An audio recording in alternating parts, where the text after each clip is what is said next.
ಎಲ್ರಿಗೂ ನಮಸ್ಕಾರಗಳು.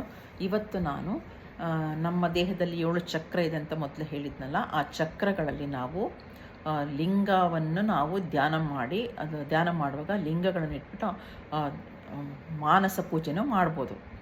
ಯಾವುದಂದರೆ ಪೃಥ್ವಿ ತತ್ವ ಅಥವಾ ಮೂಲಾಧಾರ ಚಕ್ರದಲ್ಲಿ ಪೃಥ್ವಿಲಿಂಗ, ಸ್ವಾಧಿಷ್ಠಾನ ಚಕ್ರದಲ್ಲಿ ಜಲಲಿಂಗ, ಮಣಿಪುರ ಚಕ್ರದಲ್ಲಿ ಅಗ್ನಿಲಿಂಗ, ಅನಾಹತ ಚಕ್ರದಲ್ಲಿ ವಾಯುಲಿಂಗ, ಮತ್ತು ವಿಶುದ್ಧಿ ಚಕ್ರದಲ್ಲಿ ಆಕಾಶಲಿಂಗ, ಆಜ್ಞಾ ಚಕ್ರದಲ್ಲಿ ಗುರುತತ್ವದ ಲಿಂಗ, ಮತ್ತು ಸಹಸ್ರಾರ ಚಕ್ರದಲ್ಲಿ ಪರಮಾತ್ಮ ತತ್ವದ ಲಿಂಗ, ಪರಾತ್ಪರ ಲಿಂಗ ಅಂತ.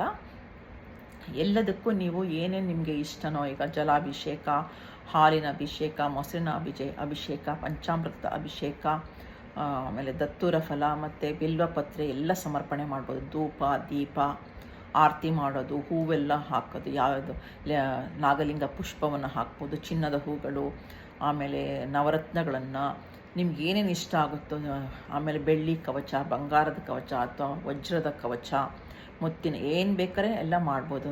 ಆಮೇಲೆ ಇದು ರುದ್ರಾಕ್ಷಿ ಮಾಲೆ, ಹೂವಿನ ಮಾಲೆ, ಕಾಳಿಂದು ಮಾಲೆನೂ ಮಾಡ್ತಾರೆ. ಅಂಥದ್ದೆಲ್ಲದನ್ನು ನೀವು ನೈವೇದ್ಯ ಇಡೋದು, ಮೊಸರನ್ನ ಏನಿಷ್ಟ ಅವೆಲ್ಲ ಮಾಡ್ಬೋದು. ಆದರೆ ಅದಕ್ಕೆಲ್ಲ ಒಂದೊಂದು, ಈಗ ಪೃಥ್ವಿ ತತ್ವಕ್ಕೆ ಗಂಧವನ್ನು ಇಡಲೇಬೇಕು. ಇವೆಲ್ಲ ಪೂಜೆ ಮಾಡಿದ್ರು ಅದು ಸ್ಪೆಷಲ್ಲಾಗಿ ಪೃಥ್ವಿ ತತ್ವಲಿಂಗಕ್ಕೆ ಗಂಧವನ್ನು, ಆಮೇಲೆ ಜಲತತ್ವಲಿಂಗಕ್ಕೆ ಜೇನುತುಪ್ಪವನ್ನು, ಆಮೇಲೆ ಮಣಿಪುರ ಚಕ್ರಕ್ಕೆ ಅಗ್ನಿ ತತ್ವಕ್ಕೆ ದೀಪ ಇಡಲೇಬೇಕು, ದೀಪ ತೋರಿಸಲೇಬೇಕು. ಅನಾಹತ ಚಕ್ರಕ್ಕೆ ಧೂಪ ತೋರಿಸ್ಬೇಕು, ಧೂಪ ಕೊಡಬೇಕು. ಆಮೇಲೆ ಆಕಾಶ ತತ್ವಲಿಂಗಕ್ಕೆ ಹೂವನ್ನು ಸಮರ್ಪಿಸಬೇಕು. ಆಮೇಲೆ ಗುರುತತ್ವಲಿಂಗಕ್ಕೆ ಇದು ರುದ್ರಾಕ್ಷಿ ಮಾಲೆ ಅವೆಲ್ಲದನ್ನು ಎಕ್ಸ್ಟ್ರಾ ಇಡಬೇಕು, ಮತ್ತು ನೈವೇದ್ಯ ಇಡಲೇಬೇಕು.